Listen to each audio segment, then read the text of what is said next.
Hi, my name is Rachel and today we're doing another Authors Behaving Badly. Today's author is Cait Corrain. The short version of this is that an author named Cait Corrain, whose debut book Crown of Starlight was set to be traditionally published this May, ended her own career with a string of really awful actions informed by a combination of racism, jealousy, and insecurity. Cait Corrain created a web of fake Goodreads accounts to positively review and upvote her own book in lists, while simultaneously creating accounts to negatively review her fellow authors' books, particularly her fellow debut authors, particularly debut authors who are people of color. She even went so far as to create fake Goodreads accounts under names such as Oh Se Young and Shahrazad Moen. She then made up a fake person to blame all of this on. This fake person, who she named Lily, admitted that it was racist what she did, and then eventually Cait Corrain came out and said it was her, Lily was made up. She did create the fake accounts and negatively review her peers' books. She was subsequently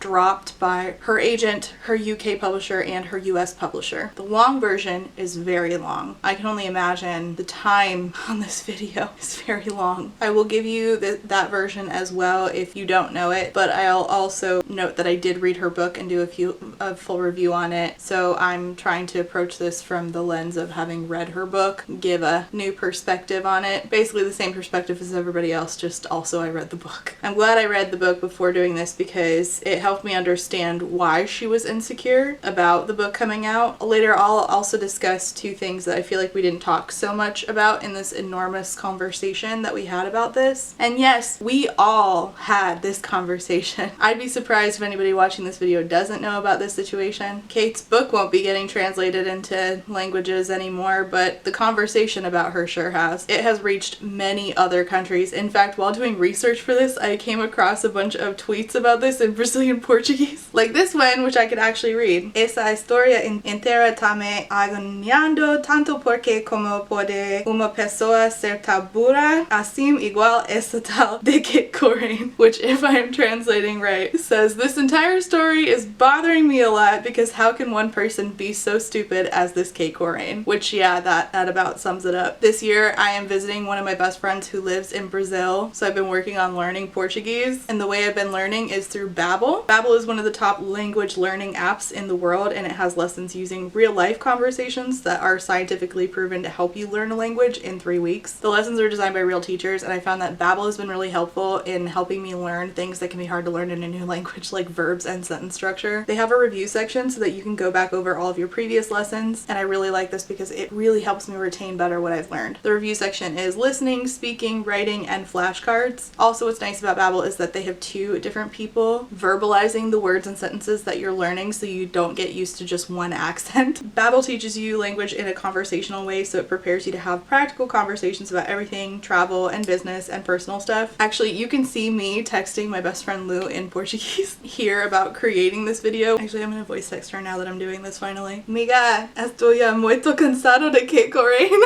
When I visit Lou this summer, I hope to see all of my Brazilian viewers, and Babbel is helping me meet the goal of hopefully being able to speak to all of you in Portuguese. Nos podemos organizar uma festa, or a picnic. I don't know how to say picnic yet. Babbel's been helping me get conversational. I can text my friends, and I'm confident that I'll be able to make my way around Brazil without having a lot of problems. Nos vamos buscar as bebidas. That means we're gonna go pick up the drinks. Hopefully that'll be us in June. And if you're hoping to learn a new language this year, maybe it's Portuguese or Indonesian or Italian or Turkish, you can get 60% off your subscription with Babbel's New Year's sale. Babbel can help you get conversational with expert crafted lessons, games, podcasts, even live classes. Now's the time to lock in your language learning goals and hit the ground running in 2024. Click the link down below to get started, and thank you to Babbel for sponsoring today's video. Cait Corrain was set to publish her debut Crown of Starlight, a Greek mythology retelling of the myth of Ariadne and Dionysus, but set in space. It was set to publish in spring of 2024. The US publisher was Del Rey, and this art was done by Diana Dvorak, and the UK publisher was Daphne Press, and this art was done by Corey Brickley. I will link both the artists and their covers down below. I will link the artists of both these covers down below. This book was set to be the Illumicrate 2024, May 2024 book box pick, which is a big deal. Illumicrate is one of the bigger book box companies. I believe there was talk about this possibly already being, like, the film rights were sold. Cait had a very successful career set out for her. Here in this tweet from September, you can see how much success she knew the book was set out for. Agents were super interested in it, editors were more leery, but Crown of Starlight's duology sold for a solid chunk of change in a joint acquisition between two imprints and has already sold a bunch of foreign rights. There's a market out there and editors are starting to see that. But despite knowing this, Cait launched a many months long campaign, as in going back to at least April of 2023, on Goodreads to make her already on track to be successful book more successful than her debut peers by rating their books lower and upvoting hers in lists. I don't really understand how Goodreads lists work, to be honest. I have never used them. I don't know how that works. Jiran J. Zhao, the author of Iron Widow, which is right there, who originally subtweeted about this, which I'll come back to, also tweeted a 30-page Google Doc where the receipts all are. I can link that below if you'd like to look at it. In it, there are several accounts that all do the same thing, typically on the same day or within 2 or 3 days of each other. So you can see here there are 1-star ratings for A Fate Inked in Blood by Danielle L Jensen, and these are all the 1-star reviews that are Cait Corrain's. So KJ Horowitz, Brett Spinner, Thimble Mouse, Shahrazad Moen, Chantal B, and Ose Young. These are all within the same day. I guess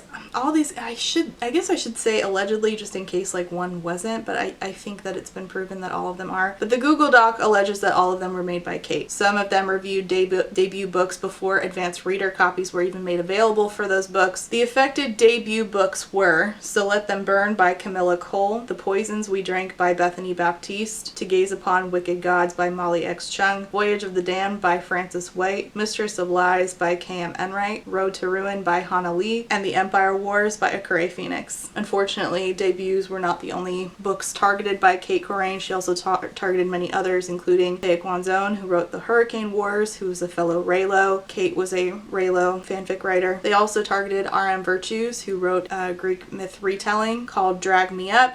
They are a self-published author. Why Cait would do such a thing, I mean, there's really no other way to look at it. It's just shitty. I'm gonna come back to that particular case in a minute. She also 1-starred books by Katrina Kwan, Danielle L Jensen, Carrie Maniscalco, also Katie Roberts' erotic Greek retelling, Neon Gods, Fourth Wing by Rebecca Yaros, and more. I have linked many of these books down below, so go add them on Goodreads, please. Go support the authors. Also, I'll link social medias down below so you can go follow the authors for updates. Many of us are trying to support these authors even more so now after this happened, so I can encourage you to do that to, you know, whatever ability you can as well.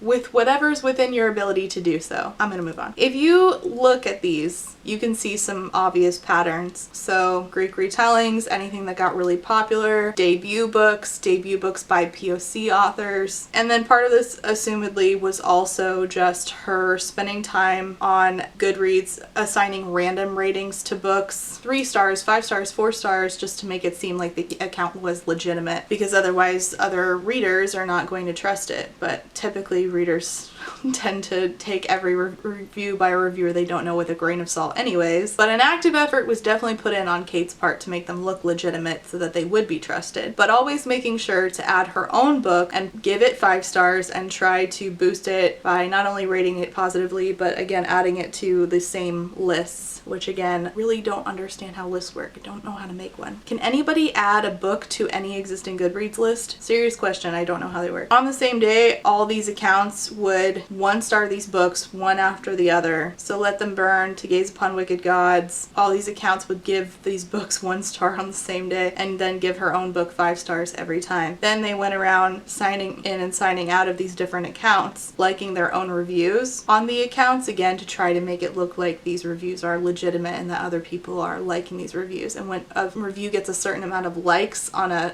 Goodreads page, Goodreads boosts it up to the community page so that more people see it. And Cait's own account, which you can see here is labeled under CC, which was confirmed to be her account, was liking the positive reviews of her own book as well. And some of the stuff that they were saying about other books was just shitty. So you can see on their account that they named Ose Young, which come the fuck on, I cannot believe she did that. She says about her own book, I love this book so much that I regret reading it now because nothing on my TBR sounds interesting by comparison. I don't know what prompted Cait Corrain to write this, but they're a fucking genius. While also on the same day, within a few minutes of each other, rating Fourth Wing 1 star and saying this book was so bad, I'm actually writing a review about it. It's terrible. Everyone who says otherwise is on drugs. Now, I get pretty hyperbolic in my reviews and other people say I'm pretty snarky, but I would not say something like that. But the fact that it was an author just doing that so that she could make her book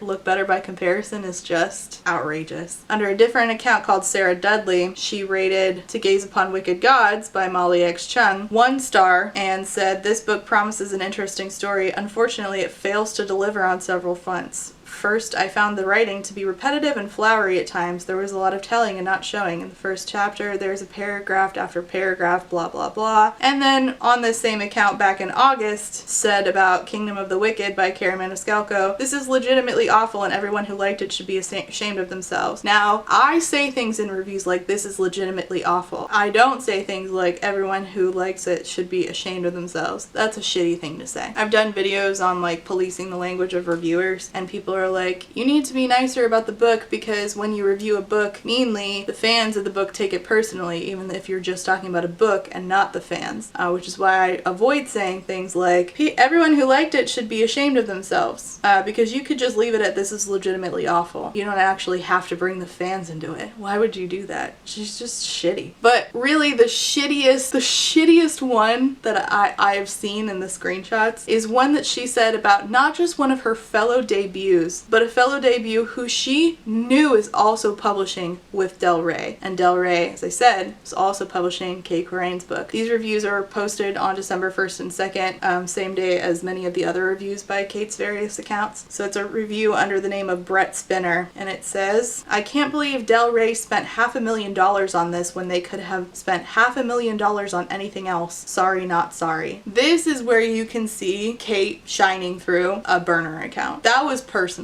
What she really meant was she wanted that money. She felt like she deserved that money more than Molly X Chang did. That was a personal attack on one of her publishing house peers. And if you ask me, I think that this in particular should have been talked about in her apology. Unfortunately, it was not. I think this combination of racism, jealousy, and insecurity is also why she rated Drag Me Up by R.M. Virtue's 1 star. She didn't want an indie author to have a good review from her fake accounts because she wanted her traditionally published Greek retelling to do better. She couldn't even leave indie authors alone. In the case of debut author Akure Phenix, who wrote The Empire Wars, that Cait decided to trash on Goodreads on one of her burner accounts, which led Akure Phenix to delete the book from Goodreads and have to basically start all over. Akane says about this, Cait Corrain was also maliciously competitive with other non-binary authors. She needed to be first and therefore attacked POC authors for our Greek mythology inclusions. She subtweeted me 24 hours after harassing my book. My book is not even Greek mythology. It just contained Greek Roman names and references, that's all. Literally, I deleted my book materials, concepts, tweets from that time because I was worried it was Twitter genocide deniers. I wanted to be safe and let it pass. The Empire Wars is now back on Goodreads. If it interests you and you want to help, please feel free to add. So I have added the Goodreads link to Akane's book down below, and what I want to point out is how important it is that Akane points out that Cait wanted to be the first. Cait does not admit to her racism later in her apology, which I'll talk about, and Cait also says in the group chat with other debut authors that she was not just jealous of POC authors, she was jealous in general. But I don't think that this is true, and I think Akane's experience is proof of that. And the tweet Akane pointed out that happened within 24 hours of Cait coming after Akane's book on Goodreads is a tweet from Cait saying, to my knowledge, I'm the first NB author to retell this myth with an explicitly NB Dionysus, so a non-binary Dionysus, as transphobes exist. So they're making an argument basically that it's important to them to tell this very queer retelling of the myth of Dionysus and Ariadne, but the way that they made this tweet is obviously directly related to what they did to Akane, because like Akane says, Cait wanted to be the first. Now, Jiran Zhejiao has videos going over what happened. I can link them down below if you want to hear what Jiran says. According to them, they and the authors who were affected had known about this for months. Now, Cait, under one of the burners, did rate Jiran Zhejiao's book 3 stars. Honestly, surprised she didn't give it a 1, but if you rate everything a 1, then I'm thinking, like, trying to figure out what Cait was thinking. If you rate everything a 1, then you're gonna make it look like you rate everything 1 star, and then these potential people who are going to trust your reviews are not going to trust your reviews as much. That's what I assume the thinking was behind that there. According to Jiran, they and the authors who were affected by getting 1-star reviews knew about this for months. Jiran says that they held their tongue because the victims asked them to hold their tongue. The victims wanted to resolve it privately, and Jiran says that the affected authors were told to let it go. By whom? I am not sure. It seems that in the first few days of December, after Cait had used all of these accounts and made several more reviews, such as that one about Molly X Chang's book under the Brett Spinner account, the involved authors realized it might be Cait Corrain in particular that was doing this because she kept 5-starring her own book, but they weren't for sure. I don't know if maybe they contacted Cait's agent. Here's what Jiran said. I was then contacted by an associate of Cait's who told me the accounts were actually made by a friend of Cait's from the Raylo fandom who thought they were helping Cait out.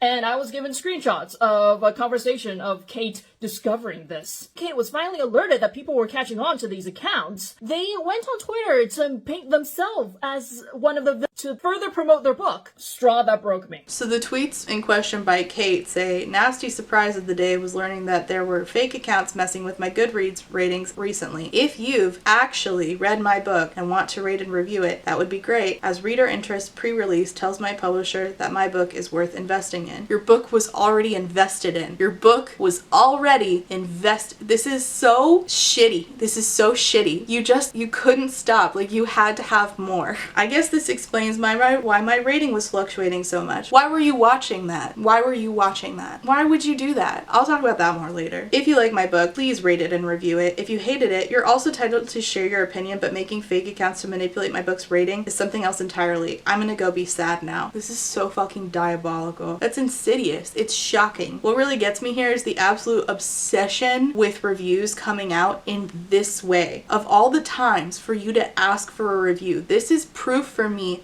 just how obsessed with Goodreads Cait Corrain was. I imagine she was probably refreshing that shit several times a day. A complete inability to stop thinking about her Goodreads rating. This is something I'm again gonna come back to later in this video. But to word this tweet so specifically and paint themselves as one of the victims is just, it's diabolical. Seeing this, Jiran decides to subtweet about the situation, saying, if you as a debut author are going to make a bunch of fake Goodreads accounts 1-star bombing fellow debuts you're threatened by, can you at least not make it so obvious by upvoting your book on a bajillion different lists with those same accounts? I'm not going to leak the extensive receipts so I don't ruin this person's career before it even starts, but if they do anything further in a similar vein, action will be taken. And after that, all hell broke loose because people saw that and they were like, I want to fucking know who this is. It went viral. Everybody wanted to know who was being referenced. I was getting texts about this. People were combing through Goodreads trying to figure out what happened. And the problem is that, like Jiran said, Cait did make it blatantly obvious it was her because she couldn't just not give herself 5 stars even one fucking time. Jiran says that they were contacted by an associate of Cait's who said, hey, it wasn't Cait. It was a friend of Cait's who they met through the Raylo fandom who was trying to help them out. This would later prove to be a lie, and the Raylo fandom was like, not gonna throw us under the bus. This associate was either Cait's agent or maybe Cait's friend / fellow author Meredith, or both. Cait's proof that this was a friend from the Raylo fandom is a series of DMs. Now, Meredith, Cait, Jiran, and the affected debut authors were in a Slack together, which is a type of chat. I don't have it. I had to ask my husband what that was. And these messages get shared there. I will read you the conversation between Cait and the person she claimed did this. This part of the video is dedicated to Louisa, who was the first person to ask me to cover this, and on December 6th sent me this screenshot of this conversation between Cait and said, if you give this a dramatic reading, I'm gonna kiss you, Rachel. This is a Shakespearean exchange. I'm a little sick today, so I don't know if I'm gonna be able to reenact this dramatically, but para você, Louisa.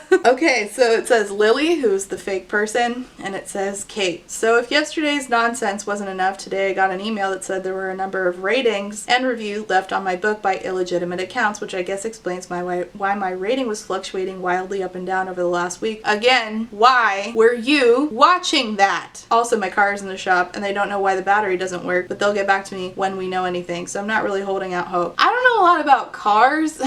But I'm texting Carlos. That doesn't sound like a real thing, because I feel like, don't they just pull a code and know why your battery isn't working? Hey, can you think of any scenario in which a mechanic would not know why a car's battery is not working? This is gonna be another one of those times when I ask an obvious question, everybody in the comments is like, wow, yikes that you don't know basic information. Lily, what do you mean? Cait, about what part? A lot of things have happened. Lily, the ratings. Cait, I mean that people were making fake accounts to rate my book, or books in general, I guess.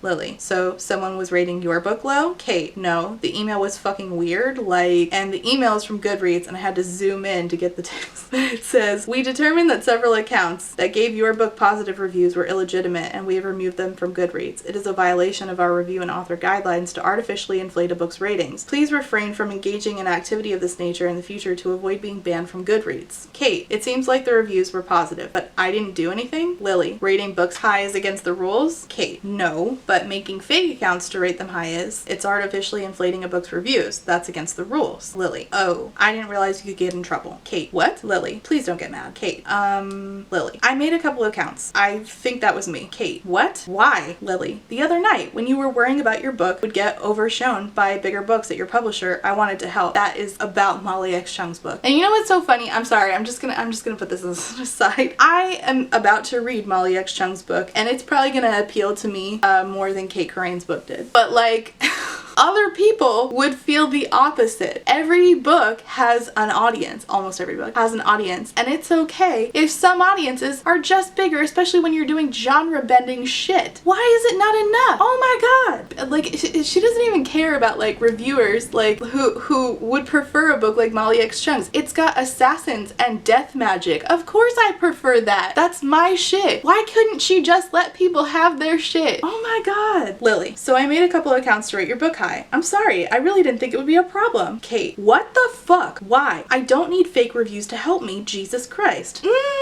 You did feel like you did though. You did feel like you did need that. Lily, I'm sorry, I really didn't think it would hurt. I was trying to be nice. Cait, oh my god, I don't even know what to say. I don't need you to step in and try to be nice with this. Do you have any idea how patronizing that is? How humiliating? How much damage you could have done? I'm going to be sick, literally going to vomit. Someone just posted this screenshot in my writing group and it's Giron's tweet. Please, for the love of God, tell me you weren't actually stupid enough to use those same accounts you made to boost me to bomb other people. Well, so she just admitted that it was really stupid, which is why a lot of people were like, was this intentional? Like, did she self-sabotage on purpose? Lily, I didn't think anyone would notice. Cait, I'm literally going to be sick. I need to email my agent. This could literally cost me my fucking career. I don't even know what to say. This is such a violation of my trust and out of friendship. She's trying to, like, this whole conversation is a manipulation, but that right there, you can see her thought process was, I'm trying to make it seem like this person violated my trust, but they did this out of friendship. They were just trying to be nice. Lily, I'm so sorry, Cait. I'm really sorry. I didn't think it would hurt. Cait, how could it not hurt? Who the fuck did you go after? Lily, I really didn't mean to hurt you. I was trying to help. Cait, God, I can't even keep talking to you. What the fuck? Lily, I'm so sorry. Cait, I don't care. This was such a shitty thing to do. Is there anything else you want to tell me? Anyone else you targeted just for shits and giggles? And any other people you wanted to destroy in my name? She didn't really give a list to herself. I wonder if she forgot. Lily, there were a couple other books that I left some reviews on to try to make it look less obvious. Cait, names. Who? Lily, I don't know, just some other people on the debut list that I saw getting a lot of buzz. I just wanted to help. Cait, this is psychopath behavior. Lily, I'm sorry. I was only trying to help. Cait, you keep saying that. I think we're done here. Lily, I really didn't mean it. Please forgive me. Cait, there have been very few times in my life that I felt so absolutely betrayed by anyone. When I got that email, I was perplexed, but I guess in my dumb idiot head, I thought, I've heard about all sorts of fucking weird shit on Goodreads these days. Some strangers doing some shit. This sucks. God, maybe I'm as stupid as you that I didn't read closely enough. But even if I had, I never in a billion years would have thought that it was someone I considered a friend. I hope you never have someone fuck with everything you've worked to build just because you think you're such a shallow, petty person that you need others to fail for you to succeed. Oh my god. How humiliating of yourself. Like, that's, I certainly don't feel bad for her, but like, one of the scariest things is to be perceived perceived, right? We joke about this a lot, but one of the scariest things is when somebody says something to you and says the worst things that you have already thought about yourself. And this is Cait talking to herself, saying, identifying the worst thing within her, saying, you're such a shallow, petty person that you need others to fail for you to succeed.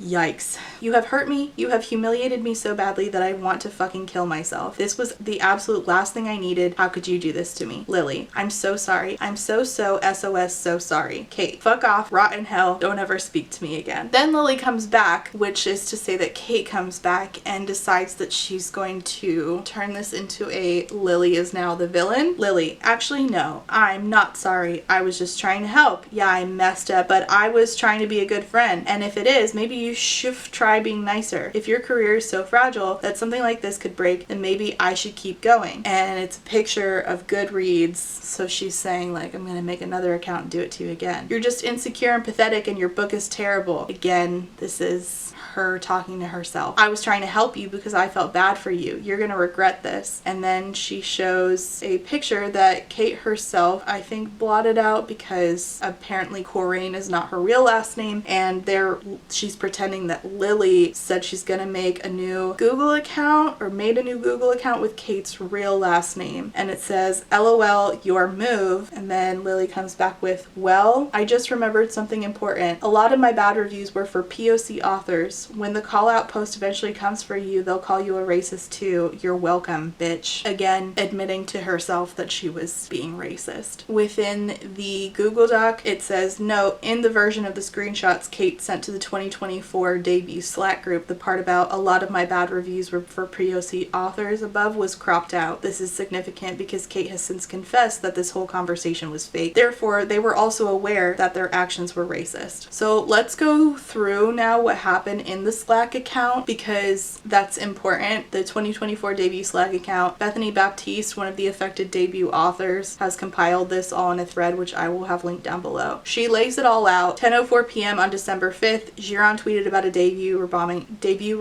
bombing debuts. I saw it and got curious. I figured it couldn't have been a 2023 debut. We're literally in December right now, so it had to be a 2024 debut. I checked my book's Goodreads page and saw that a 1-star review was deleted. By a now former member account, I got curious and went to the Goodreads list for 2024 debuts. I looked at all the top voted books and my senses narrowed it down to one author because I knew the other debuts wouldn't do this shit. Cait Corrain, The Math for Me, 10:47 on December 5th. So I went to Twitter and quote tweeted Giron's thread with a little thread of my own, at first alluding that I was one of the authors targeted, then I outright confessed it. Not slick at all. If you're gonna be salty, try harder. 10:53 on December 5th. A targeted 2024 debut came into my DMs and asked if I knew that I was a targeted author. I confirmed it, and the debut also confirmed my suspicion that Cait Corrain was behind it. However, Cait stated that it was a friend that did it. I didn't believe that. 10:58 December 5th. Because I'm petty, I made an additional tweet. A limited amount of people knew it was Cait. This information was confined to DMs and private chats. I spoke with a few others who also suspected Cait. Then I took my ass to bed. And the tweet that she's talking about says, how fucking dare you to 1-star my fucking book because you felt threatened. You got the right one. You deleted that review real quick too. I'm petty. You're on my list. All morning I waited for Cait's receipts and the apology from Cait herself, but it was crickets. My ass was waiting on Twitter, but shit was popping off in the debut Slack. I was redirected to go to the random channel in the Slack. It was past noon by then. I had to backtrack because there were literally over 100 messages to go through. Again, keep in mind, the debut Slack was still unaware of who was behind the review bombing on 10:12 a.m. December 6th. At the beg, the debuts voted on what to do once the person was identified. And it says, should this person be removed from the Slack? Everybody said yes, except for 2 people who said no. 10:53 on December 6th, Meredith Mooring came into the random chat. Meredith Mooring was Cait's friend and also has her debut coming out next year. Curiously, I did not see at any point that Cait Corrain negatively reviewed Meredith Mooring's books. Meredith Mooring shows up in the chat and says, the author is working on a statement. They didn't personally do this and they have proof. Cait sachets in with the receipts. If you're wondering why I am only showing her replies, because I'm protecting the identities of the debuts who were grilling her ass like a piece of steak at a family barbecue, which that's fair. I think that there were screenshots with the names, and I'm just gonna use Bethany's because I don't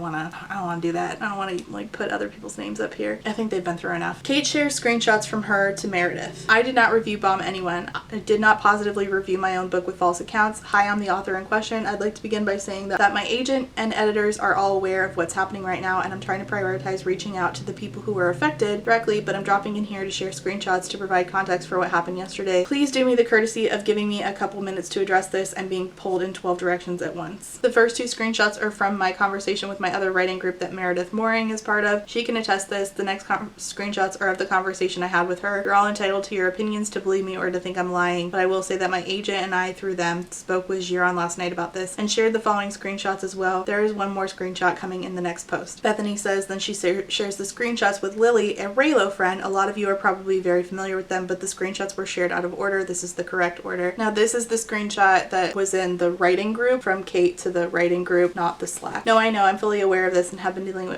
with it with Becca since last night. I haven't had the spoons to post in here because I've been on damage control. Someone I know made a bunch of fake accounts, rated my book high, added it to lists, then trashed other authors in our debut group. They picked Danielle Jensen and Molly Chung because I previously mentioned feeling insecure about the disparity in our advances. I just want to point out that right there. They targeted a few other POC authors just for shits and giggles. Another piece I want to point out. I have screenshots on screenshots, but it doesn't fucking matter. I don't know. Please feel free to tell people in that group that we're literally talking right now, or to share screenshots of anything I say here. I picked this person up somewhere along the lines through the Raylo writing circles. Her name is Lily and she goes by Lemonado on Discord. I don't know why she did this. I learned this was her last night after she messaged me to ask how I was doing after the ARC selling thing, and I told her about what was happening with the fake ratings. During that conversation, I looked back at the email I got from Goodreads and saw that it wasn't just a there were fake reviews notice, it was a there were fake positive reviews, don't do that notice. I didn't even look closely because I was dealing with my fucking car being in the shop. I'm just gonna share screenshots at this point. And Bethany says, in the random channel, Cait continues her charade claiming Lily is the evil mastermind behind all of this. I censored the email because she's using my real last name. That is not my email address. This is the most horrifying, humiliating thing I've ever experienced, and I'm absolutely devastated that she went after other authors. Most of us here don't know each other on a personal basis, but I'd like to think that I've never behaved in a way that would make this seem like reasonable behavior from me. Every single one of us in here has dealt with our own insecurities, but the action I took on mine stopped at talking about them to someone I considered a friend. This person is someone I knew from a time in Star Wars fandom where I was a well-known fic author and a lightning rod for unhinged behavior, the type of behavior that anyone else who was well-known in the fandom at the time still sees around online. I have no further details. I haven't heard anything else from them. I never responded. I'm now going to say this. If you were one of the people who she targeted, please message me or my agent, Becca Potos. Bethany says, on top of the review bombing, the upvotes to Crown of Starlight and the downvotes to other debuts, and now we know other BIPOC authors who aren't debuts and some who were even indie authors, other 2024 debuts were being put on spam lists on Goodreads. The debuts questioned her on it. If you were one of the people who she targeted, please message me. I'm so sorry to anyone who got swept up in this. I'm now going to go back to reaching out to the people I know were affected directly. Thank you so much for listening. I'm actually sobbing right now. I've been online long enough to know that once people make up their minds about what someone has done, that's usually it. And the prospect of not only losing the respect of my peers, but of people actually thinking that I wanted to hurt them is sitting like glass in my throat. I would never in a billion years do something like this, and I'm just so sick over it. She's Lemonado on Discord, and she was Lemonado_ on Twitter, but she seems to have deleted her account. I'll be back to answer more questions in a bit if people have them, but I have to finish messaging the people she targeted first. Somebody was talking about the spam list. She said, what spam list? And then said, yeah, I didn't make any lists. I didn't stick this person on anyone. I have no control over her. The last screenshot I retook today to share here because I need to edit out my name from the email address. Bethany says, no one could find Lily on Discord or on Twitter as Lemonado. Another debut, I've censored their name in pink for privacy, said the accounts and convo is obviously fake. Cait gets defensive. Meredith defends her bestie by asking, how is it fake? Cait gets defensive. Specifically, they were asking why it is that in the screenshots between Lily and Cait, it switches from yesterday, today, yesterday, today. And Cait says, I literally have no idea why it's like that. Somebody else says, this looks fake. Meredith Mooring says, can you explain what you mean by that? Can you explain why it seems fake to you? I'm genuinely not understanding. I'm not trying to be an asshole by asking. The debuts go for broke and tell them exactly how everything's fake and convenient. Cait continues with the charade. Up until that point, all the debuts grilling her were unaffected. They're just very fucking amazing people. Oh, I didn't notice that before. Damn, man, that's really nice. In responses to the messages from these other debuts, Cait's saying things like, this person wasn't my bestie. They were someone I knew from fandom who I thought was cool. you. I clearly have no idea who they actually are. They will be happy to know that they've succeeded in absolutely ruining my life though. Someone is selling ARCs for huge markups, not just mine. I just got off the phone with my agent who just finished speaking to my pub team, and I'm done talking about this publicly with anyone who is not an affected author, as those are the people whose feelings matter in this situation. I appreciate you giving me the chance to share my side. I agree, and if you want me out, as in out of the Slack, that's fine. I'm never in here anyway, and you don't need to leave just so I can hover like a ghost. She won't talk to those debut authors anymore because she says her agent told her so. She'd only talk to someone affected. By that point, I had caught up on all the messages. Remember, I had to scroll back to the top and read through everything, messages and screenshots. Since she's saying that she wouldn't talk to anyone else until they were an affected author, Bethany decided to pop the fuck up on her. Bethany's words. Bethany notes that yes, I'm Susan Sheffield in the 2024 debut Slack, and yes, Susan Sheffield's debut is a White Dove's Tears. Don't worry about that. Cait Corrain. I've known her for 2 years. I actually advocated on day one for moderation, and the lack of it is why I'm never here. So as I said, if you want me out, I'll leave. Bethany. Cait, how do you know which authors were affected? Your friend gave you a list of our names? And we'll note that as far as the screenshots show that Cait showed in the group chat, no, a list was never given. Another person asked, do you have conversations with this person, not just from yesterday? Bethany says, as an author that was affected, I find this very, very hard to believe. I'm mad as hell, and I already have a lot going on in my life right now. The math isn't mathing at all. The reviews are gone, but the damage is not. As someone who gets targeted already for advocating and speaking up for others, I would always get targeted by racists. I get called slurs. I even removed my author contact form because I kept getting attacked. I wrote a controversial book that already makes white folks feel uncomfortable, and this friend of yours is just targeting us to help you, and it doesn't even sound like y'all are close. The math is not mathing at all. Bethany says in a tweet, then Cait says that she can only answer one question at a time, but just a second ago you said that you'd only talk to affected authors. Well, here I am. I call her out on her shit. Guys, I can only answer one question at a time, and I am leaving the house right now. My agent spoke to Giron last night, who gave me the list of the affected authors, though I already knew about Molly and Danielle. I am literally trying to finish writing messages to them, but I keep getting pulled in here. I'm horrified and sorry. You're right, but I will say that my jealousy wasn't specific to POC authors. I felt intimidated by another white author at my imprint too. It's still wrong, and I felt that way at all, and I will absolutely own that. I wish that she had owned it fucking 8 months before and dealt with it rather than doing all this. One of the debut authors said to her, I can imagine this is horrifying for you, but you need to figure out how to tell the truth about this situation and think about how some jealousy and competition led to this situation when most of the POC authors in the Slack won't get a fraction of the industry support earmarked for you. I hope other authors who have similarly disgraceful thoughts about POC will think about their views and privilege after getting a glimpse at how non-white authors are treated in the industry and their peers. This is a disgrace. Fully agree with that person. Somebody else says, I hope everyone notices how she can't immediately pull out any earlier conversations with this earlier account. Cait says, I will share screenshots when I'm back home. You believe what you want. And the person says, okay, you take your time to Photoshop them. Bethany says in the Slack, I'm going to say this here. The issue for me wasn't the 1-star at all. My issue is I've shared deeply personal things on this Slack, very specific things, and you've been around here lurking in the dark with your chest puffed up with feelings. I don't trust you, Cait. You might not care about that. You might think this will throw over, but I don't trust you at all. The next time you or your little friend make the burners, follow the burner rules. Y'all need to plot this out better. It's pure sloppiness. On December 11th, Cait tweets out a sincere apology. I know this is long, but that's because I'm trying to own and openly address every aspect of what I did. I'm gonna have to come back because it's 2 o'clock. I have to go pick up my kids. This is taking longer than I thought it would.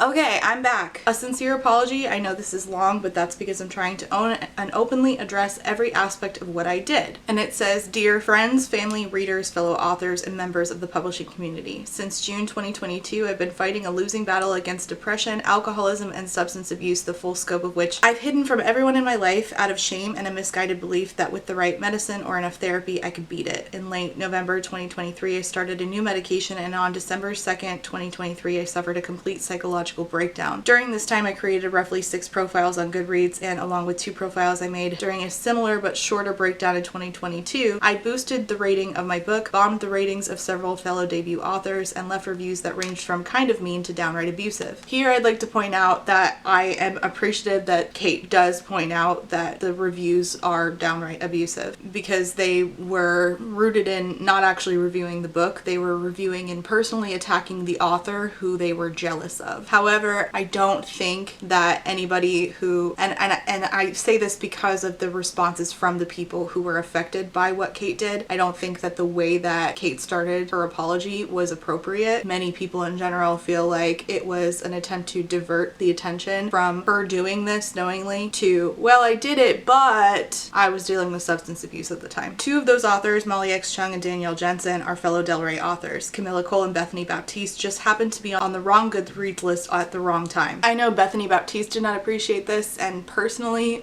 this isn't my apology to accept, but I just don't buy that. I felt no ill will towards any of them. It was just my fear about how my work would be received running out of control. My memories of this are extremely fuzzy, so it's possible there are a couple other authors. It wasn't a couple, and I know that Cait knows this, and I think the right thing to do would have been to list all of them. If so, it's not if, she knows that that's not true. And in fact, I know she knows who Hana Lee was, one of the authors who she targeted, because she's interacted with Hana Lee before. And based on this particular interaction she had with Hana Lee, I think that Cait always felt that she was on the outskirts, perceiving that she was on the outskirts, when in fact she was not. If so, please know I take full ownership of what I did to you as well. I'm sorrier than you'll ever know. There's nothing I can say to erase what I did to you. When I was slapped on the wrist by Goodreads and vague tweeted by a handful of people, I panicked that my secret was about to get out, and rather than taking responsibility for my actions, I tried to cover my tracks. Still in the middle of this breakdown, I made up the world's sloppiest chat with a non-existent friend who was supposedly to blame, and sent fake apologies for the actions of said friend, which only made things worse. I can appreciate, again, not mine to accept, but I can appreciate that she did say the full scope of that piece of it. I betrayed the confidence of my agent, my pub team, my readers, and my friends, and betrayed my own deeply held values. I also dragged one of my dearest friends and fellow debut authors into the mud with me when she came to my defense. I'll leave her name out of this so as not to pull her in even deeper. However, if she wishes to come forwards, I'll apologize to her publicly as well. Let me be extremely clear, while I might not have been sober or of sound mind during this time, I accept responsibility for the pain and suffering I caused, and my delay in posting this is due to spending the last few days offline while going through withdrawal as I sobered enough to be brutally honest with you and myself. I know some of you won't forgive me, and I recognize that you're not required to. No one ever wants to be judged by their worst actions, but that's not always up to us. I'll be reaching out to everyone directly impacted, though that may take time since I'm checking into an intensive psychiatric care and rehab facility, which means I'll mostly be off social media, as I need to give 100% to the program if I want it to stick. All I can do going forward is to try to live my life in a way that shows you these aren't empty words. Yours with so much love and the utmost heartbreak, Cait Corrain. Again, this is not my apology to accept. However, I do feel like there is a piece that was mentioned when she was willing to put off the blame onto Lily that she did not mention in her apology. Many people feel this way, and I'll read you what I said in response to her on Twitter. I don't think alcohol is the reason you made a Goodreads account under the name Oh Say Young. And I think that that piece being left out of the apology is very telling, especially since she started it by saying that she wanted to address all of what she did, and that piece got entirely left out. There's a reason why she said when she was talking to Lily, by the way, most of the people I targeted were authors of color, so when they come for you, they're going to call you a racist too. There's a reason why she made accounts named Oh Say Young and Shahrazad Moen. There's a reason why many of the debut authors she did this to were people of color, and I don't think that that got addressed, and I think that that's because it's very hard to blame alcohol for why you are racist. See Roseanne Barr saying, oh, well, I said that racist thing because of my Ambien, and Ambien coming out and saying it's not a side effect of taking Ambien. Illumicrate came out and said that they were confirming they were not going to feature Cait's book in their May 2024 box. Cait's UK publisher, Daphne Press, initially said they were looking into what happened before ultimately confirming that they would not be publishing her book. Cait's US publisher, Del Rey, initially said, we are aware of the ongoing discussion around Cait Corrain. Crown of Starlight is no longer on our 2024 publishing schedule. And a few folks said, hey, that better not mean you are putting off publishing this until a different year when this has all blown over. And Del Rey came back and said, we're not publishing Cait Corrain. Cait's agent, Becca Potos, dropped her, and after Cait's apology came out, Becca responded saying, I woke up to this information and I am still processing what happened. What I do know is that mental illness neither explains nor excuses racism, and that the debut authors, primarily BIPOC authors, deserve every ounce of support available right now in the publishing community, which I completely agree. And once again, I am recommending that you go check out their profiles and their books down below. Go add them on Goodreads, and if you can, try to pre-order, because Cait did try to make an active effort to sabotage these debuts to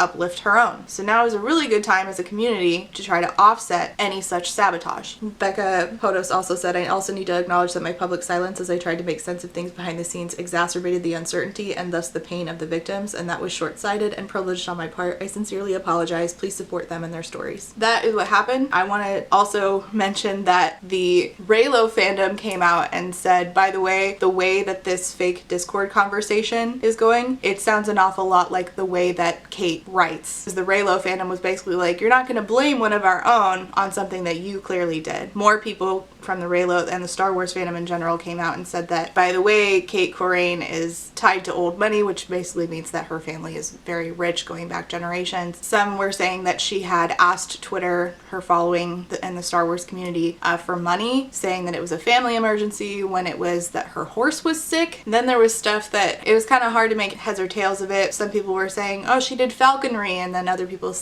are saying, no, she didn't. People are saying, she did, and it's so expensive, and the other people are saying, no, she never did falconry, trying to basically make the case that she is a spoiled rich person. I don't know whether or not this is true, that she is a spoiled rich person. What I do know is that it's very clear to me that this was fueled by racism. Now, I don't think Cait saw it as racism until it was all laid out for her, and then that's why she said that stuff to Lily, but it was racist. Whether or not you recognize your racism when you're doing it is a moot point. When it's pointed out to you afterwards and you're writing an apology saying you need to address all that you did and you leave that part out, is kind of shitty. Because Cait did know that it was racism when they admitted to it when they were posing as Lily. When they went into the group chat and said they targeted other POC authors just for shits and giggles. They were willing to admit that Lily was being racist, but in their apology on Twitter, they were not willing to admit that they had done something racist. It's clear to me that it was racism based on all the things we talked about. I mean, the sheer amount of BIPOC folks she targeted, the fact that she went and one-starred R.M. Virtue's book because he wrote a Greek myth retelling. He's an indie author. She made sure to give her favorites, her comp titles, 5 stars, like Lore Olympus, though. She also admitted to being jealous and insecure, which I think is very, very true. She admitted this in the group chat, and I think that that combination of racism plus jealousy plus insecurity, which are all, they can't be divorced from each other in this particular thing that happened, I think it's important to talk about, because it seems to me, based on what she said about Molly X Chung's book, that Cait Corrain is of a similar mindset to other white authors who I've seen. Remember this, that this is what she said about Molly X Chung's book under a fake account, and then she admits that she was insecure about the disparity in advances. They, and by they, she means herself, picked Danielle Jensen and Molly X Chung because I'd previously mentioned feeling insecure about the disparity in our advances. They targeted a few other POC authors just for shits and giggles. I think, based on all of this, that her line of thinking is that women of color were getting opportunities in publishing simply for being women of color, and this made her jealous and insecure. This line of thinking is not new. There are 2 other people, both white women, who I can show you have done this. Here's example number 1. From a couple years ago, J.M. Buckler was acting out a skit where she pretends to be a white person trying to get agented. I like it. It's really good. Honestly, I don't care if it's good. I only care if it's diverse. It's diverse. How would you know? You're a white author. White authors know nothing about diversity. Is it inclusive? Yeah. Tell me you have trans characters or pansexual characters somewhere in here. I'm straight. I didn't feel comfortable writing about characters that... Well, I don't feel comfortable with your pronoun usage. What pronoun? He. But the character is a man. Are you sure about that? Did you ask your character? Why is the villain's skin darker than the protagonist? He's a shapeshifter. His fur happens to be black and brown.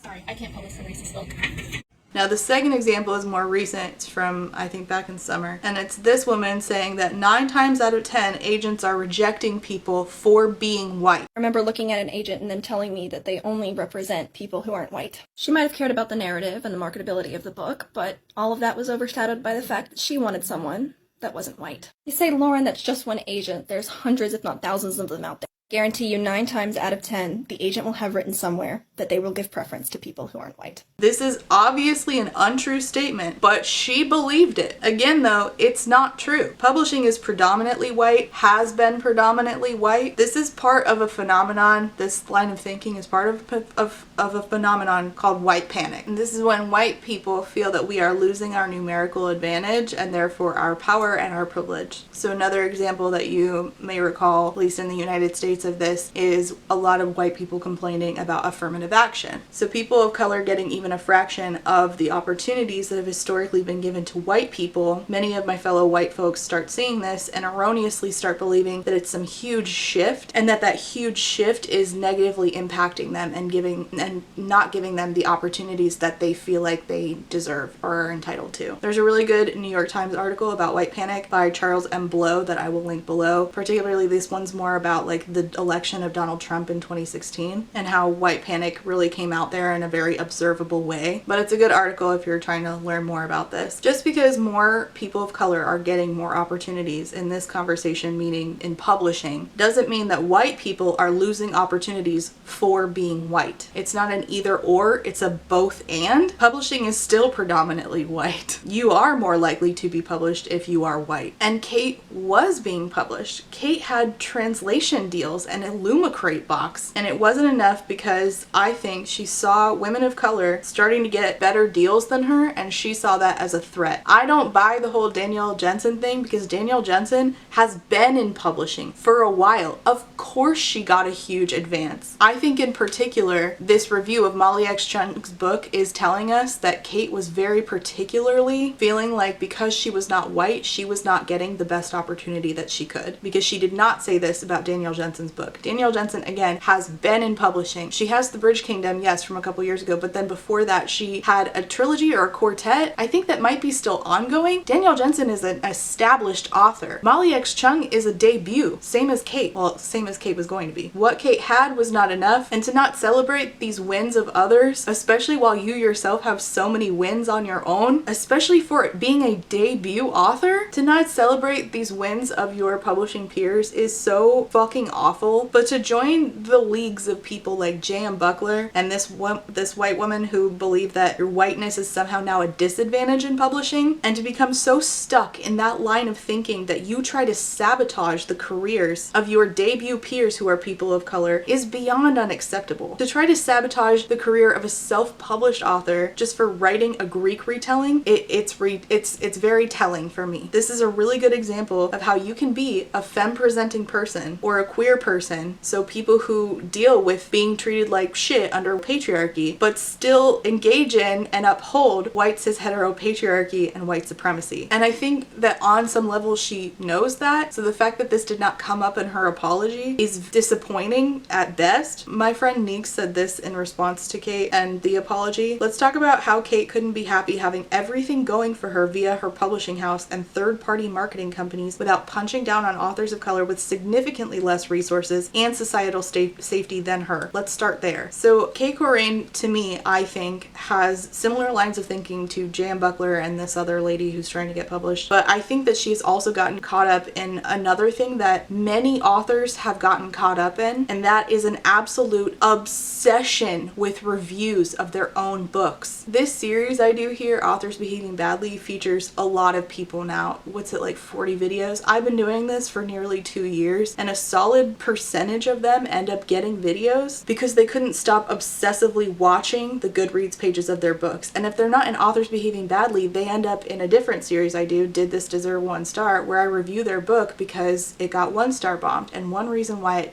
books are getting 1-star bombed is because authors end up in review spaces doing nefarious shit. They just can't stop obsessively watching the Goodreads pages of their own books. Huge conversations that we had in this community just this year because of authors like Matt Shaw, Sarah Stusek, Lucy Bloom, J.M. Arlen, all that within the last 12 months. Those people could not stop looking at reviews of their own work and being shitty towards reviewers. That's just the last year, and I might have left some out. Let's also think about people like Lauren Huff, who threw a temper tantrum over a 4-star review, same as Sarah Stusek did, or Richard Britton, who literally traveled 500 miles to attack a reviewer who was a 17-year-old who gave him a bad review, or Kathleen Hale, who is the reason why a lot of people stopped reviewing years ago because she stalked a reviewer to their home. All authors who could not stop obsessively looking at reviews of their own work and being shitty towards reviewers. I shudder to think what Cait would have done, what lengths Cait would have gone to when someone gave her book a 1-star, because she proved that she was obsessed with reviews of her own books before she was even published. And the proof of that is not just in the fake reviews that she wrote and the sabotage she tried to do against other authors. It's in tweets like this. Mods are asleep, so let's see how many of you authors actually do read your Goodreads reviews. 31% said I read all of them. 27% said I read them occasionally. 22% said not anymore. 18% said I have Goodreads blocked. I highly recommend that everybody go into the 18% and stay there. I'm not telling you what to do, but that is my best recommendation so that there's nobody else who ends up on this playlist for doing this shit. I would really like if this would not happen anymore. And what I want to point out ultimately is that readers don't use Goodreads the way that Cait assumed they did, and it was from that assumption that she made that choice to do this in particular. This was the way she chose to try to sabotage those authors, and she made that the choice to do it through artificial manipulation of ratings, which is not how readers choose books. And what's outrageous is Cait knew this before she was set to publish. She admits that she doesn't use ratings and reviews like that back in 2022. I don't know exactly how to explain this, but the biggest issue with book ratings is that people act like they're objective indicators of a book's quality, forgetting that when they rate a book, it's entirely about personal preference. Basically, everybody feels that way. Half of my favorite books have a bunch of one-star reviews by people outside the target audience going, I thought this book looked like something I'd hate, but this Goodreads rating actually says it's indisputably good, so I read it, and actually it's indisputably bad because I didn't like it. It definitely extends beyond books into basically every art form, and I'm not sure there's really a way to fix it, you know, because the truth of the matter is that we do need a way to see if stuff will appeal to us, but lumping everything into one score isn't it. This is also why I flat out just don't trust Goodreads ratings, because I'm such a picky reader, and I can rarely tell if I'm going to like a book based on reviews from strangers. Exactly. And when I polled like 6,000 readers, they said that typically the way that they choose books is not from ratings. It's from, do I like the cover? Do I like the synopsis? And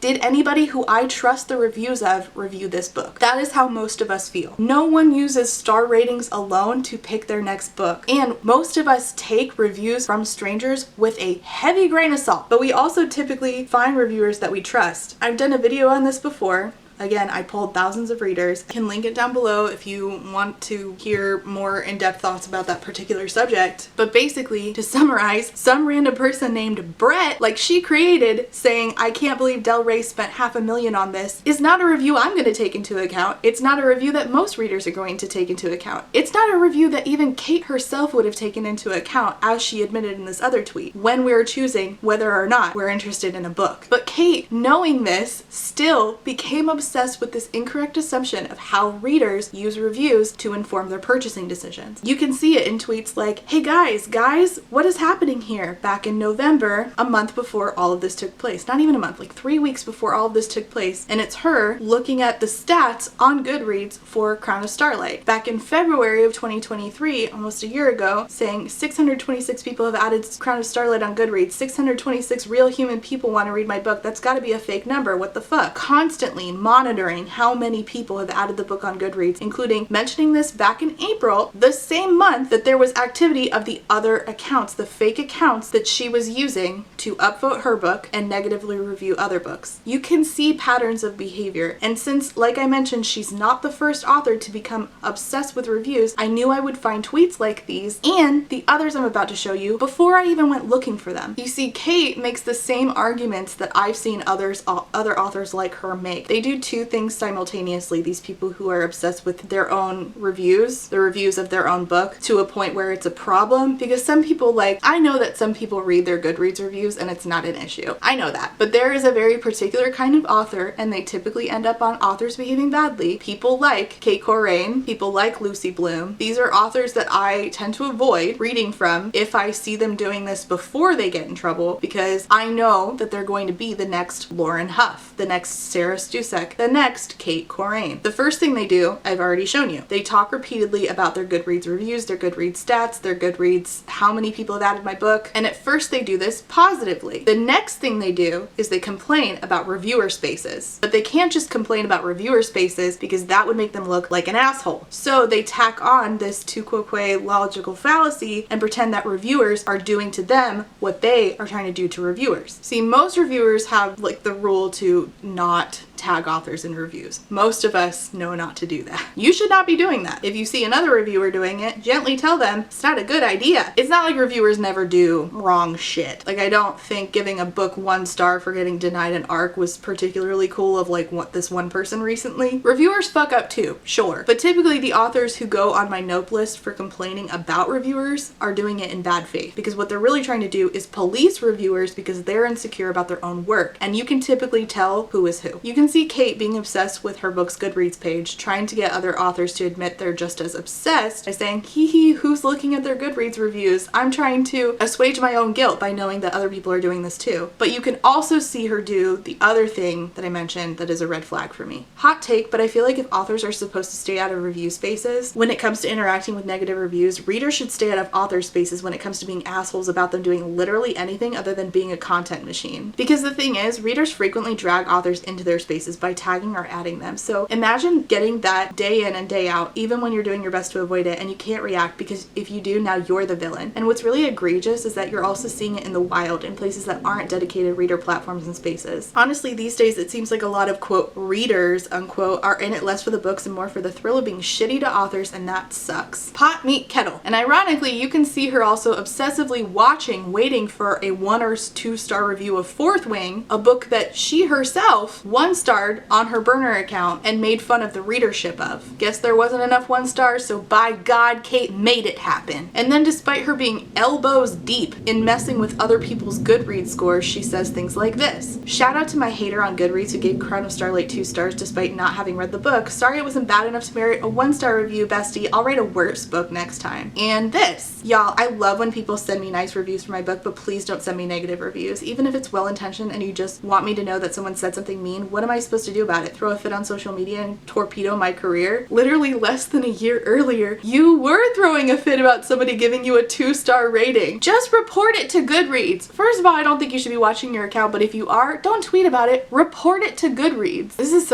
so funny. You know, there's an author I know of who is also obsessed with their Goodreads, the Goodreads page of their own book, and definitely makes fake accounts to boost their own book, and has bothered reviewers before, and complains about reviewer spaces, and complains about negative reviewing in general, not just the ones they get tagged in. And their response to this Cait Corrain thing was so predictable, because obviously it's like it's holding up a mirror, right? And they're horrified. So they try to do what Cait was doing in this tweet and make it about readers and their negativity. They were like, what Cait did was awful, and then literally said, but the real problem is Goodreads is a negative place and reviewers are mean. This is such predictable behavior. And if you do this and you're watching, now is a great time for me to encourage you to block Goodreads access from your phone. Now is a good time to delete all those tweets and threads full of evidence that you've been obsessively watching your book's Goodreads page while also complaining about readers and reader spaces and toxic negative reviews. You are setting yourself up and the readers of your book up for failure with the mindset that you can control the narrative around your art.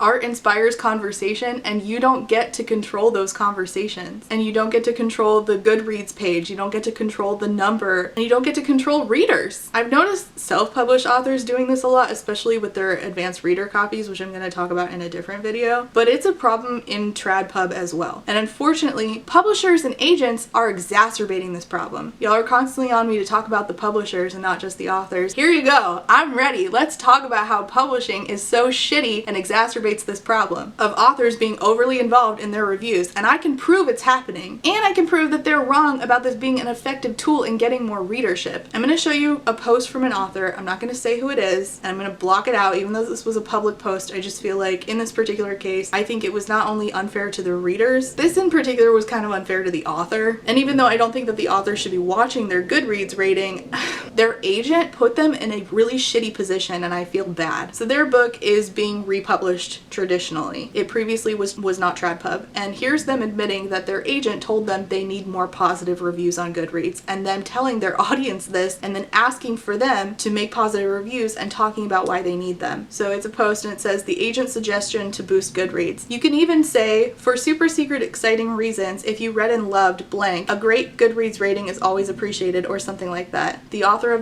on the verge of a breakdown. When you don't look at your Goodreads, but now blank says you need to boost your rating for opportunities. So this author, I didn't even notice that part in particular. This author wasn't looking at their Goodreads, and then their agent told them they had to. And it says, blank could really use your love on Goodreads if you've read and loved the book. I hate to beg, and I'm squirming with the vulnerability, but here we are. Full transparency is I'm heartbroken when I think of the rating over there, and the positive comments on my socials are what keeps me remembering there is a readership who loved this book hard with me. That's all that should matter. Some Goodreads rating is not, publishing sucks for telling authors readers that a particular Goodreads rating or a particular amount of adding this book on Goodreads, like a particular number before they'll give you certain opportunities, is bullshit. That's not how readers work. That is not how readers work. There's a complete disconnect between publishing and what they are doing and what actually is the thought process of readers when we are choosing our next read. These two things are very different, and the fact that publishing does not know this and do something about it, the publishing company does not suffer. Who suffers is the author and the reader, because the author is told to go into a space that might and does hurt their feelings, and the reader is in a place where publishing is trying to manipulate what the reader is seeing, and what the reader is seeing is how we choose to make our next purchase. What we need there as readers is honest reviews, not a manipulated score that was manipulated to try to get publishing more money. I'm gonna bring this back to the Cait Corrain thing in a second. Stay with me. It reminds me of a video I watched of Taylor Swift once. She was anticipating a call to see if her album made a nomination and it didn't. She was very clearly upset, but said, I just have to write a better album. It stuck with me all this time, and I think about it for my books when disappointment hits. I'll just write a better book. And it gives me hope that just because it seems to not be rating well right now, all it could take is finding the ideal pool of readers to make it soar someday. That is a really good way to think about it. And finding your ideal pool of readers is difficult. She had a really healthy attitude about this,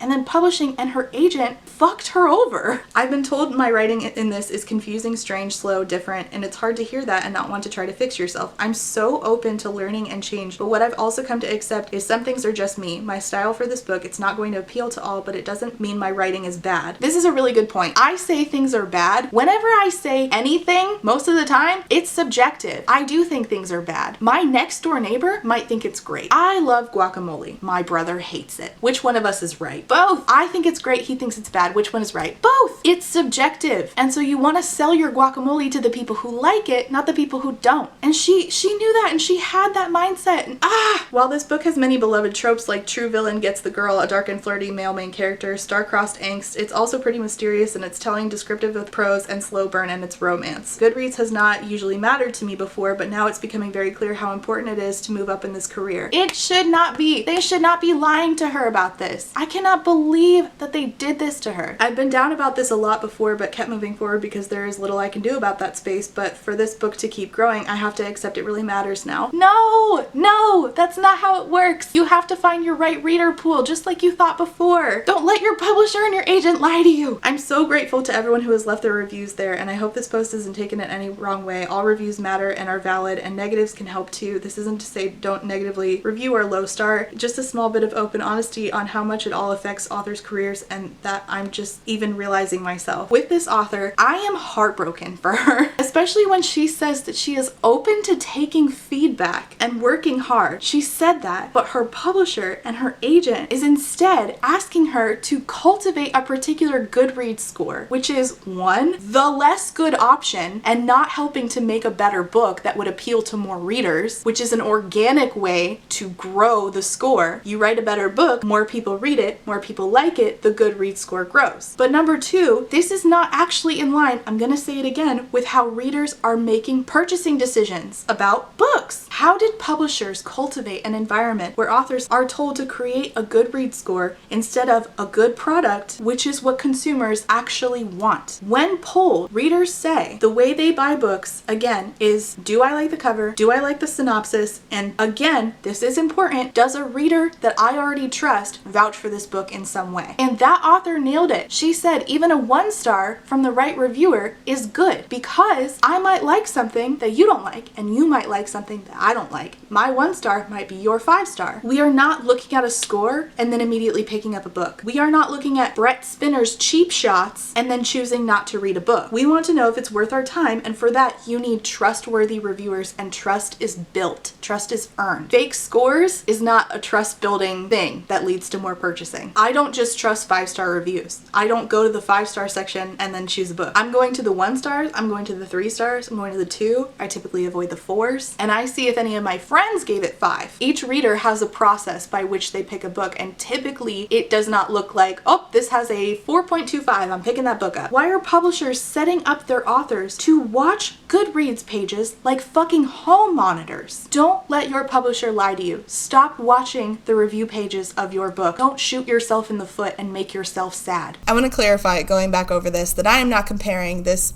author who I think got exploited by her publisher and like shoved into a corner by her publisher and her agent. I'm comparing Cait to the publisher, the greedy publisher who was willing to do crappy marketing tactics that exploit other people to be able to get money. That is the comparison that I'm making. Cait was so obsessed with her success that she was acting like the publishers that I know she has seen other authors say, these people are exploiting me. I mean, it's like somebody said in the Slack account, there are tons of debuts who would never have gotten the kind of support that was earmarked for Cait. That was a really good point. They were never going to get that. Their publishers are probably the ones having sent messages like I showed you earlier. Cait, I doubt, was being told that. Cait was acting like the publisher. Greedy. Just nasty behavior. Anyway, I wanted to clarify that. Readers don't choose books the way that Cait assumed. It's actually kind of shitty to see prospective customers this way as just like a thing whose pre-order money you need, and you need so badly that you're willing to manipulate the perception of your book and other people's books in order to get what you want. That's a really shitty way to view readers, as just a thing you need money from. And it doesn't work. Don't set yourself up for failure by letting yourself or anyone else talk you into policing a review space in the hopes that it will improve your career. It won't. If authors would listen to that advice, we wouldn't have so many authors behaving badly things happening every fucking year. How many times have we talked about this with Lauren Huff, Richard Britton, Kathleen Hale, Sarah Stusek, the author of The Night and Its Moon, Matt Shaw, J.M. Arlen? How many authors monitoring the reviews of their own book and then getting upsetty spaghetti over them because they didn't get the exact kind of a review that they want, even if that review is 4 stars, Lauren Huff and Sarah Stusek? How many times are we going to watch this happen? This doesn't get y'all more sales. And I have no doubt that Cait would have eventually ruined her career anyway. She ruined it before it started, but she would have gotten into it with a reviewer who did not give her the review she wanted. Another part of this is obviously rooted in her insecurity around her book. She wrote a book that she compared continuously to Gideon the Ninth, and it was not Gideon the Ninth on any level. Having read the whole thing, I can tell you it reads like unpolished fan fiction that was trying to be funny and failed, trying to be deep and was shallow. I don't know much about Greek mythology, but everybody in my comments was saying it doesn't seem to have done well in that respect either. And the genre blending she was trying to do, which was ambitious, did not do well. And I think, again, that on some level she knew that, and it comes out in conversations like this one between her and Hana Lee, again, who was one of her victims. And her comp titles were a bold choice because Gideon is effortlessly humorous and Gideon is smart, but not in a way that you feel like you're being talked down to, in a way that you're just sort of in awe of Tamsin Muir's mind. Gideon is effortlessly humorous and brilliant. Crown of Starlight was not. Much like the Icarus she wrote about, Cait Corrain flew too close to the sun. This is another case where I feel like if the author would have put a simple fraction of time working on craft as they did in policing the reviews of their own book, who knows what good books we could have. When she says things like, this story is really just about what happens when a big titty goth girl discovers the magic of sundresses but in space and also Dionysus is there, she's right. That is really all it was. And not in a, oh, that was fun kind of way. In a, that's all this was? And she shot herself in the foot instead of working on her craft to make something actually spectacular, and was racist towards her peers and racist in other ways, but the racism towards her peers, particularly towards other debut authors and towards R.M. Virtues, all who she was jealous of, all of this tells me that she did not need to be sent reviews to tank her career. Cait Corrain was always going to tank her career because of the thought processes that she already had, and she knew she had them and chose not to work on them. I hope wherever she is that she's working on them now. So that is Authors Behaving Badly, Cait Corrain. Leave your comments and questions down below. Thank you for watching. What a time, right? Oh my god, it's like the end of last year just couldn't stop. There was Lauren M. Davis and Cait Corrain, and then apparently an indie author who has done like long-term plagiarism. The end of last year was unprecedented. I've never seen anything like it before. Okay, thanks for watching. Leave your comments and questions down below. I don't even know how to sign this one off. What a fucking mess. Okay, thanks for watching. See you next time. Bye. Hello, it's me, and also other me. Carl's got me this. Isn't it cute? It's me as a Funko Pop. I'm very excited about it. I'm holding a camera, and it's a coffee cup, but I'm pretending it's a chai latte because that's been my thing lately. Okay? I had to tell you that. It was very important as an update. I am actually here to do my end of video thank yous. Thank you all for being here. I appreciate all of you, but in particular, I have to shout out some of my patrons. First and foremost, I have to say thank you for being a friend to my Therapy Bills patrons, and those are Alexander, Brittany Bobitney, Cami, Chris, Christine and Bean, DJ Rocktopus, Ellie, Emperor's New Blues, Aaron with 2 E's, Eric, JC, Jack, Jesse, I can't say Jack and Jill anymore. Dang. The end of an era. Anyway, Jack, Jesse, Jill, John E, Julie, Kelaine OK, Casey McKenzie, Caitlin M, Kate W, Quinn, Lady Kittybug, Lex, Night Owl Reader, Alice, Rachel C, Reese, SJ, Samar, Scarlett, Shiny, The Salem T. Lynn, Shadow Auntie, Hi Peggy, and SMK. Thank you all so much for being a friend. I so appreciate you. I'm so glad you're here. I'm so excited about the new year and all the stuff we're gonna make together. Okay? Thanks for being here. Okay, bye. And last but not least, before I go, I have to say thank you for being a friend to my Potato Starch Marxist patrons. Hello, comrades. And those are Alicia, Amanda, Andy, Angelica, Anita, Artie the Ninth, Ashley H, Ava, Ballads and Bookends, Beck, Blythe, Bookish Bats, Bookish Brain Rot, Bree, Caitlin, Cardinal Ginger, Carlin, Casper, Catherine, Kathy, Chris, CJ, Cole, Colleen, Corwin, Corey, Darren, Deborah, Dex, Diet Goth, Dorian, Dorothea, Ebby, Ember, Emerald Dodge, Emily A, Emily L, Emma, Aaron, Ezra Moon, Fiona, Hannah C, Harpy Kuro, Haley G, Ilianaka, India Inks, JM Tennant, Jay is on Olympus, JT, Jelly V, Jen Michelle, Gender Queer, Jenny G, Jessa Sue, Jillian, Jojo Bookish, Jess Pugsley, Kat, Catherine, Katie, Kayala, Kendra, Kiara, Kylie, Laughing Cat Dog, Laura G, Lazarus Ray, Library of Scars, Lisa B, LP, Luciri, Lustful Octopus, Martin, MV Marlowe, Madison, Marcella, Marquita, Melara, MK Books, Molly, James, Nat, Natalie, Never, Nicole G, Nicole R, Nyan Binary, Paige P, Penny Chilling, Foxglove, Rachel B,